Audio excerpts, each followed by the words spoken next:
I want you to copy this little framework. It's called gap versus gain thinking. I will tell you a story at the end.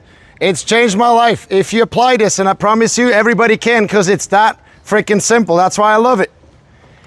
It might change your life more than you could ever imagine. This is gonna work really well for people who have goals, who are high achievers. Does everybody know what a high achiever, or do you have a suspicion what a high achiever could be? Somebody wants to get places, right? We're competitive swimmers here. Chances are you're a high achiever, you have goals, you wanna see how far you can go, and probably your parents are kind of high achieving too, because the apple doesn't fall far from the tree. Okay, so a high achiever has a lot of positive qualities that other people who are not high achieving would kill for. What are some of those? What qualities do you guys have that other people don't? Yes. Determination. What else? Yes. Discipline. I agree. What else? Yes. Obsession. What is it? Obsession. I like it. What else? An obsession. Yes. Yes, Liv. Ambition. Yes. Resilience. Right? Internal motivation. Yeah. Reason. What do you mean by reason? Oh, a reason, like a purpose behind it. Yes. Okay, these are, yes. Courage. I love it. Okay, these are qualities. Do not take them for given. A lot of people will kill to have it. But listen, there is one, I call it a secret weakness that high achievers have. You know what it is? It's the thinking, I'll be happy when. And then we have all these conditions that when those conditions are fulfilled, then I will be happy. Once I get in a national team, I'll be happy. When I make that amount of money, I'll be happy. When I have a kid, I'll be happy. When the kids are out of the house, I'll be happy. When I did a world travel, then I'll be happy. And you know what the trouble is with that? You'll literally, you will chase happiness, right? Because when you're happy, what does it mean about being happy right now? You're not happy or not as happy as you want to be. And if we're not waking up to that, we're literally going to chase happiness to the grave. And oftentimes what happens is that somebody in your life or in our lives dies, or we almost die, and we have this wake-up call and we're like, oh shit, I've been chasing all these things, but I never actually felt happy and all of it. But I don't think, and this is a framework, I don't think we have to go there that something so brutal has to happen. We can wake up to it now. Okay, so let me explain this framework. Gap versus gain. So this is us in the middle. Okay, over here, we got gap thinking. Over here, we have gain thinking. Okay, so here's how this works. We have a starting point of any kind of project. So that could be a training day. It could be a whole season. It could be the camp. Okay, but it could also be a huge project like having a kid. It's a starting point. Now, in our heads, we want to have what we call an ideal or a vision of what that project looks like when it's successfully completed. Okay? And it's not the topic of today, but it will be later on. Ideally, we want to visualize that ideal in our head before it has happened. Okay? You guys, please copy this. I want you to copy this one-to-one. I want you to copy it one-to-one. Now think about this visualization. Again, it's not the topic of today. But think about some of the biggest differences between human beings and animals. Do animals have emotions? Yes or no? Who thinks animals have emotions? Hand up. Who thinks animals don't have emotions? Hand up. Okay, clear? Okay. Do animals, so we know a dog can be happy, can be sad, can be angry. Okay? All right. What about thoughts? Do animals have thoughts? Who thinks they have thoughts? Hand up. Okay, who thinks that they don't have thoughts? Okay, so they do have thoughts. They're just not as complex as a human thought, right? The simplest example, I'm always saying, okay, let's say Arda and I, we're in the same room, right? We're here. There's a dog coming that doesn't know us.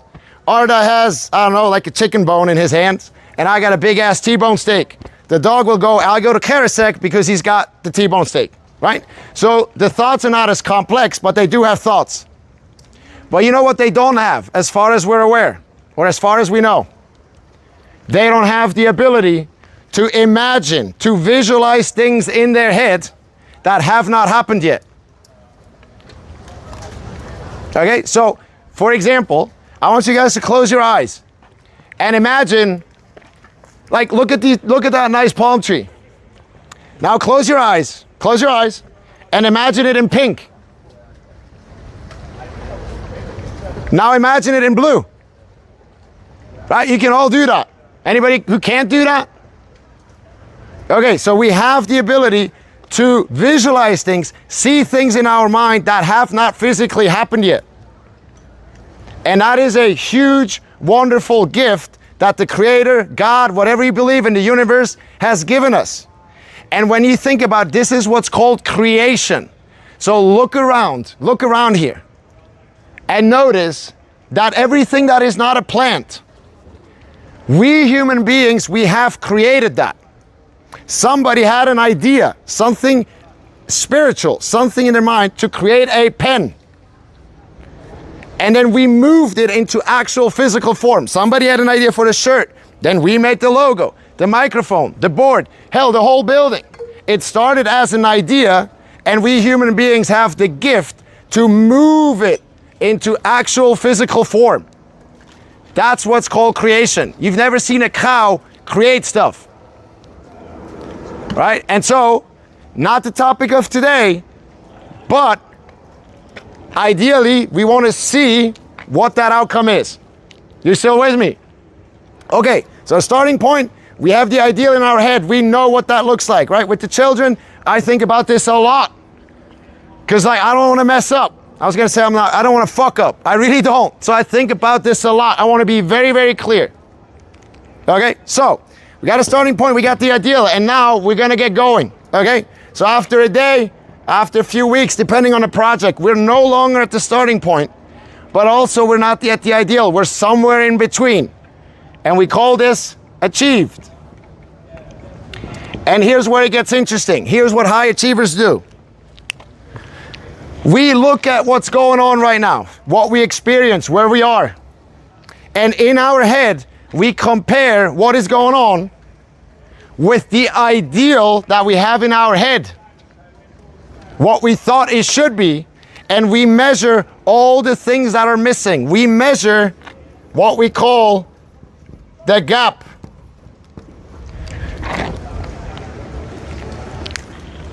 We measure the things that are missing, how we're not where we're supposed to be, where we thought we're gonna be, where our friends are, our competitors. Okay, and what happens is when we do that, the emotional manifestation, this is just a thought, but the emotional manifestation, it's always thought, emotion, action. The emotional manifestation of that is going to be frustration, disappointment. Copy these. Confidence goes down. Impatience. And it can go all the way to depression.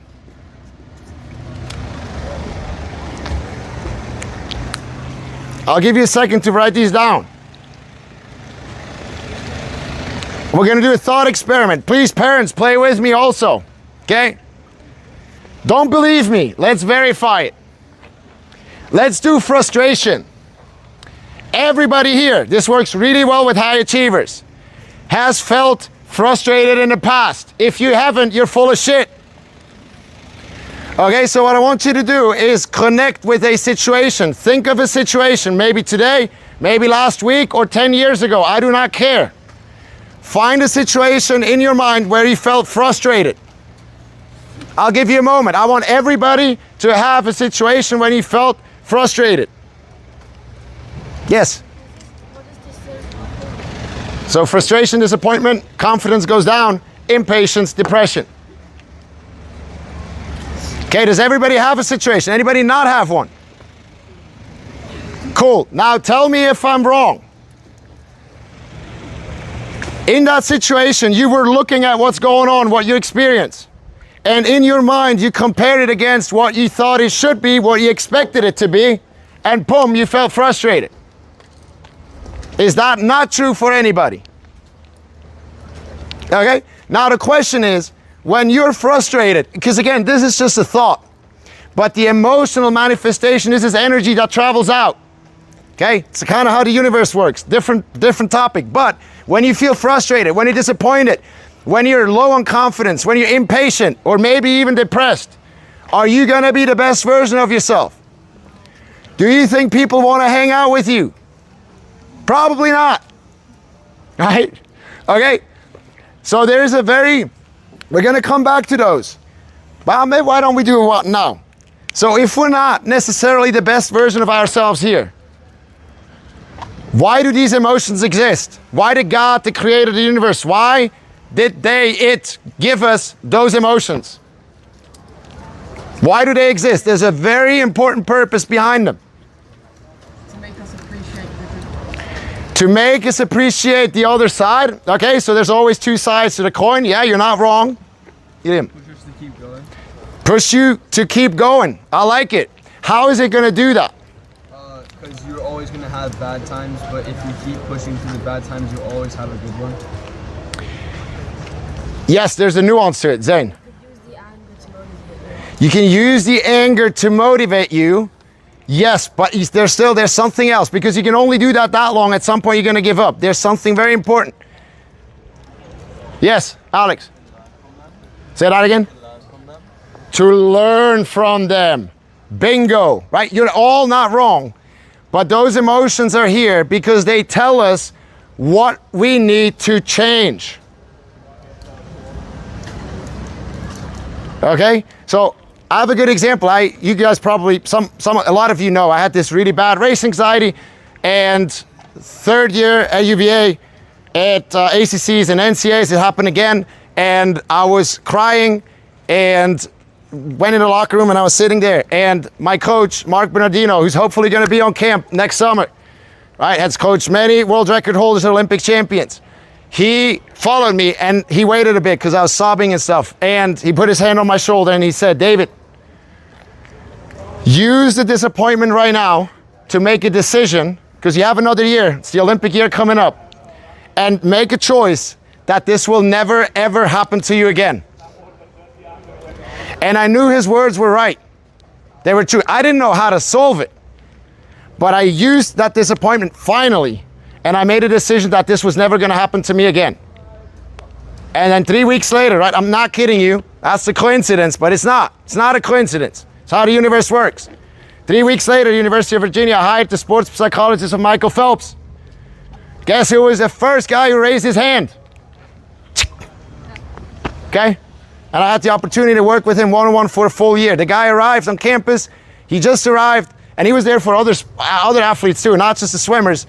And the couch, he was still standing on the wall. We sat on the floor, and he started coaching me. Things changed. Qualified for the Olympics, got a Swiss record in the Olympics, all stuff that would never have been possible before. Okay? So these emotions, it's not that we don't want to have them. But when we have them, they are telling us what we need to change, and we need to figure out what we need to change. And otherwise, we're going to have the same situation over and over and over and over again. There's going to be different people, different pools, different places, but it's going to be the same thing over and over and over and over again. So that's why I like your answer the best. They teach us what we need to learn about ourselves. Are you still with me? Okay, cool. Now, we're going to go over into gain thinking. Okay? The cool thing is pretty much everything is the same. We got a starting point. Okay? We got an ideal up here. What it looks like when we're done. We want to visualize that thing. We want to see it in our heads before it has actually happened, which is a human superpower. And then we're going to get going. And we're going to be somewhere in between. Okay? Now, $1 million question. In gap thinking, we look at what we have achieved, what's going on, and we compare it in our head against what we thought it should be.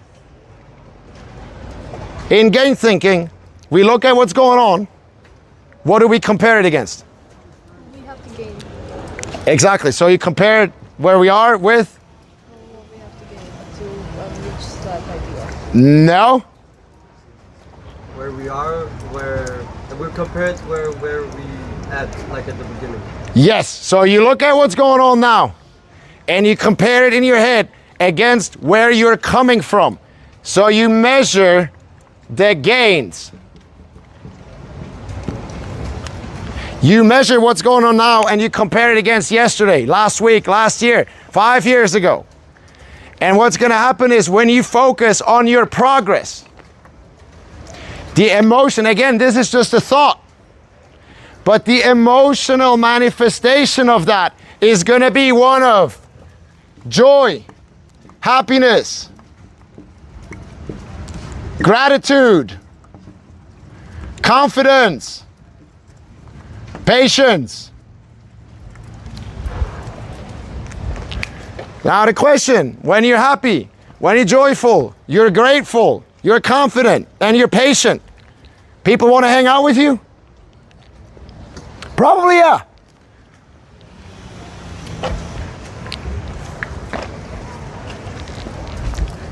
So the only difference here is what we focus on. Are we focused on gap thinking, constantly measuring what's missing, or are we focused on our progress? I'll come to you in a second. Because think about this, as high achievers, we set goals, right? Why do we set goals? Liam. To give us something to push for? To give us something to push for. Yes, to give us a direction. Why else? Yeah. To know why we're doing it. I like it. What's the most exciting part about reaching a goal? When you reach it. I'll give you, yeah. How you feel when you get it? How you feel when you get it. Okay? How long? Let me ask you a question. Let's say you set the goal to make the national team, right? Then you make the national team, you qualify. For how long do you actually feel happy about it? Not that long. Not that long, right? If you're lucky, maybe a day or two. So why do we set goals? Keep going. To keep going? Okay. Make better goals for yourself afterwards. Okay, so to reach them and then make a new goal. But then what's the exciting part about it? Motivation. You get to keep going and they keep getting better. They keep getting better, but it's not about the goals. It's not about the stuff that's outside. You can have as many medals, as much money, as many women or guys or whatever you want. It's not going to make you happy. The part as a high achiever, what really makes you happy is how you grow in life, how you become a better version of yourself. Initially, at your age, it's going to be about me, which is totally fine. You want to swim fast, you want to date a lot. Then it's going to be about money or whatever. Later, it's going to be about giving back, about children, community, coaching. You want to be more in life. That's the exciting part about growth. And when your attention is on how you grow, this is the emotions that you're going to feel. The only difference is what you're focused on. I'll tell you a story from parents. You guys are going to relate to that. I used to work with adults. It's kind of hard work. I know my coach is having a hard time with me as well, because we got like all this imprinting going for years and years and years, conditioning.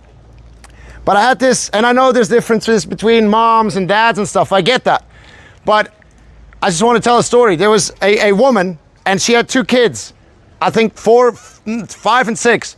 And she was always telling me about how they're fighting, how they're not eating what they're supposed to eat, how she didn't have enough time to do what she wanted to do, how she had to drive to the hospital in the middle of the night. Does that mean that she did not have these beautiful moments with the family and the kids? It doesn't. It's just that she was always focused on the gap, how her life wasn't like what she expected, what she saw on social media, what she saw on TV, what it is for her friends. And she was focused on the gap, and for her, it was a very frustrating experience. It was at the time when my wife was pregnant, and I was really scared of becoming a dad. And she created that by having her focus on the gap. That is the experience that she created for herself. And I was coaching a dad. He had 2 kids, 5 and 6. He was always telling me how they're learning new stuff, how they're going skiing, how they're going out in the forest and they play hide and seek, how they sometimes fall asleep on his chest. Does that mean that they were never fighting? That he never had to drive to the hospital? That he had all the free time he wanted? No. But he was focused on the progress, on the gains, and that was his experience, and he was a happy freaking dad. And when I spoke to him, I could not wait for that baby to come out. The only difference is what they were focused on. You guys still with me? Okay. So, for the rest of the camp, it's a suggestion, right? Nobody's gonna check, but you have this booklet. The question is, why are we so much in gap thinking? Oh, by the way, I should say something.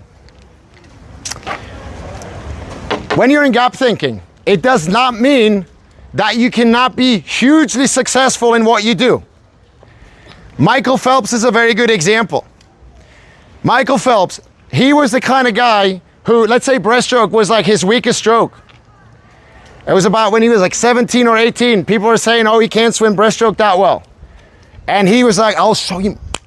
Right? And he was starting to train more and more breaststroke.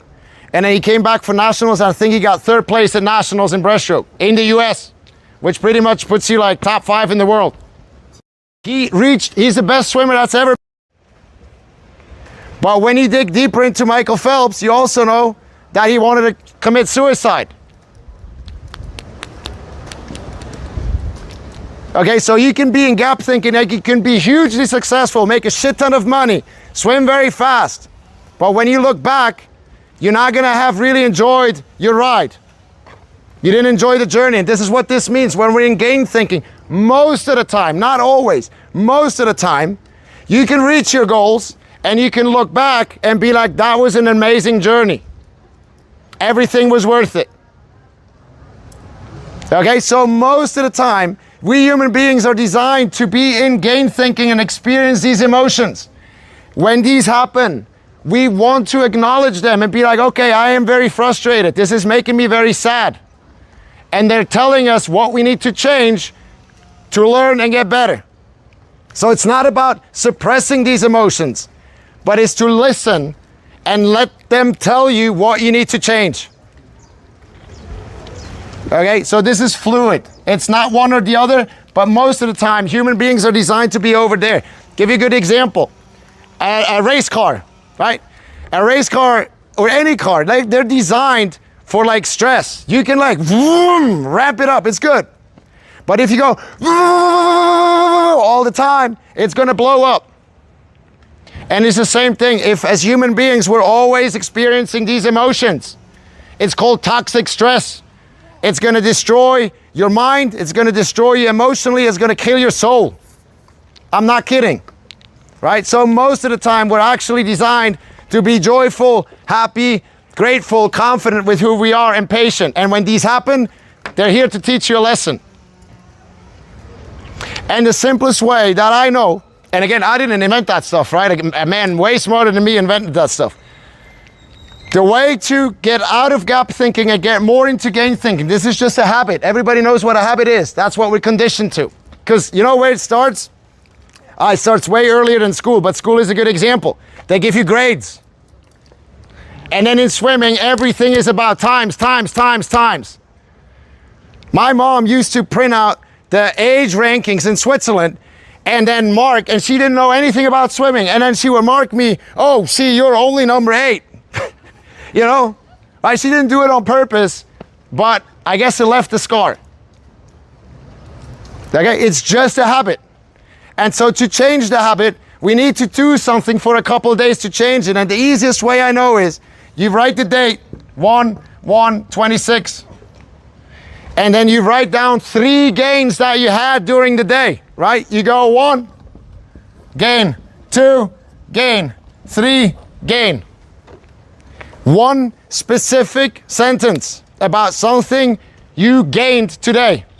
So let's try it. Take your booklet, write down the date, and then 3 gains that you had this morning. I promise you, they're always there. You just have to look for them.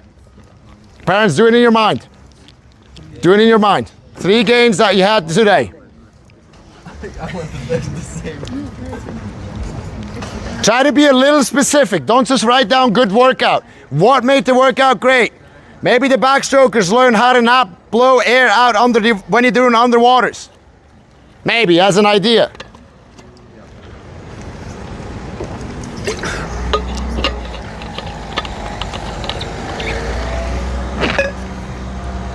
Once you get the hang of this, it's going to take like 2 minutes to do.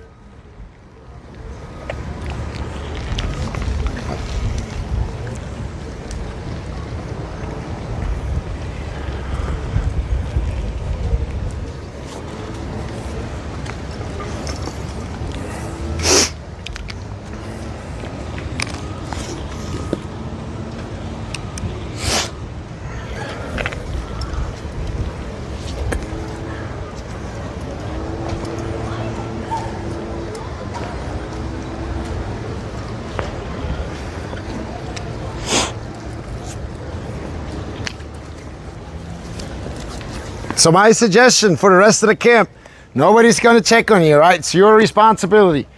Before you go to bed, we're in our own rooms. Before you go to bed, have that booklet maybe on your bed where you don't forget it. Open it, write down the date, and then write down 3 things that you gained. Don't compare to anybody else. It's just your personal gains. And I promise you that will start to shift your gap thinking into gain thinking. Do that for the rest of the camp and then see what you want to do back at home. I promise you, if you do it for the next 8 days, you will feel the difference. When I used to coach adults, I would do the first meeting, I had them do this. And I wouldn't meet with them for 2 weeks unless there was an emergency. And I told them, do this. And I promise you, with a 90% accuracy after 2 weeks, I could tell you whether they were doing it or not. Because the way I can't tell what they think, but the way they speak, the way they look at things, it changes. Very, very fast. Okay, do you want to, everybody cool? Any questions on this? Okay, do you want to hear, like, it's maybe a bit emotional. Do you guys see my dad here? On pool deck yesterday? The old man, bald hair, yeah, can't walk really well. Do you guys want to hear a quick story? Yeah. All right, so my coach, that's the last thing. I'll just leave with this. My coach a couple years ago, he asked me, David, what are you most afraid of?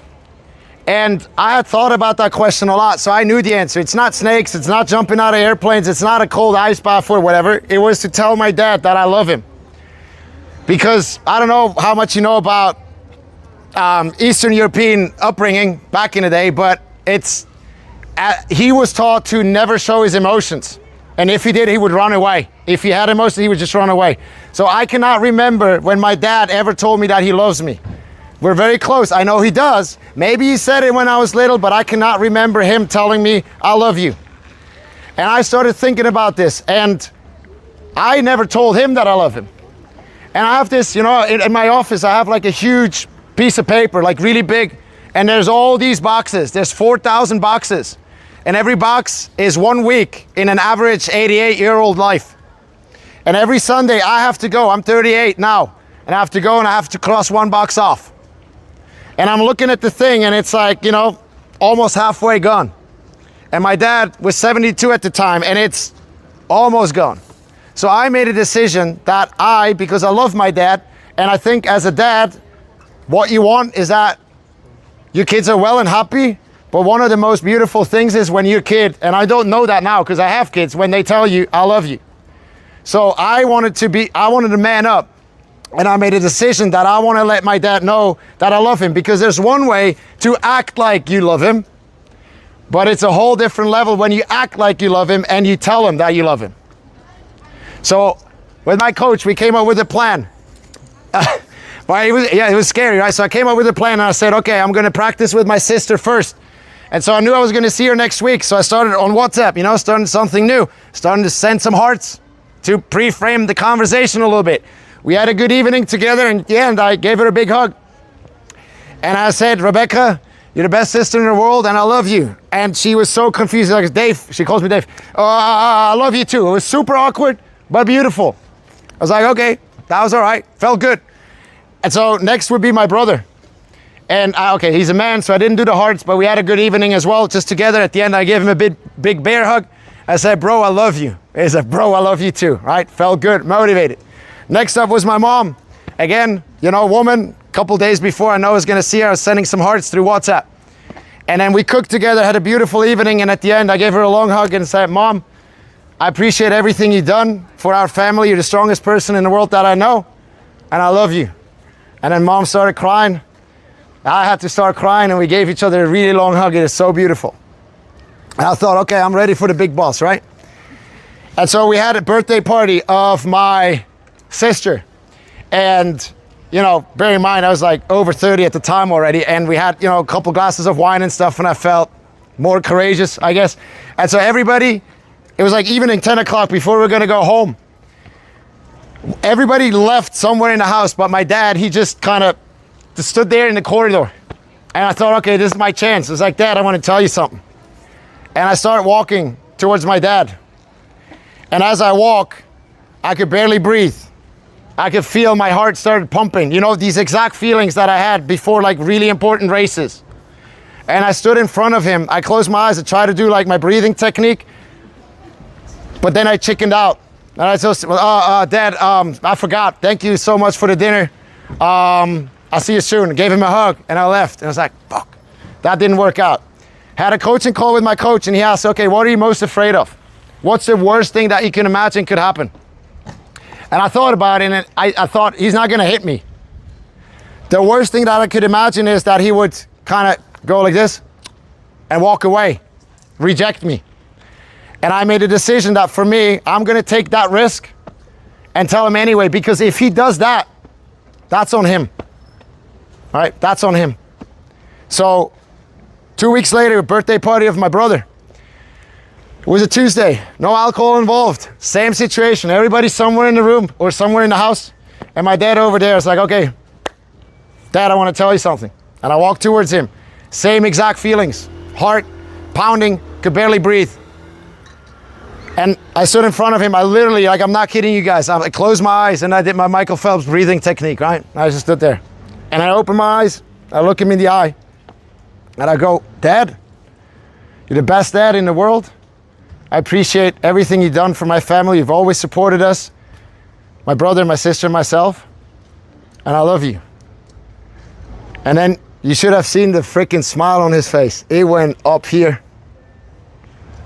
And we gave each other the longest hug. It felt like 3 minutes. It was probably just 20 or 30 seconds. And then you know what he said? I love you too, you know? And so, yeah.